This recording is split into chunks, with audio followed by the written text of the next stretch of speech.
You know salad is good for you, but you don't always get around to eating it, right? This sesame maple vinaigrette is so good, it'll make you actually crave salad. Start with well-stirred sesame tahini and add to it maple syrup, apple cider vinegar, soy sauce, olive oil, and juice from 1 lemon. There are endless combinations for homemade salad dressing recipes you can make. Just start with oil and vinegar and flavor and season as you wish to make as simple or as intricate a flavor as you'd like. To finish off our dressing, add garlic powder, crushed red pepper, and dried ginger.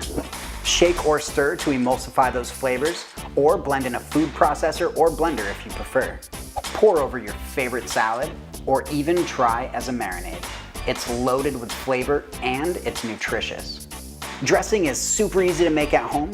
See what flavor combinations you can come up with. Thank you for joining me. Tune in next time and I'll teach you how to make something else. Food porn.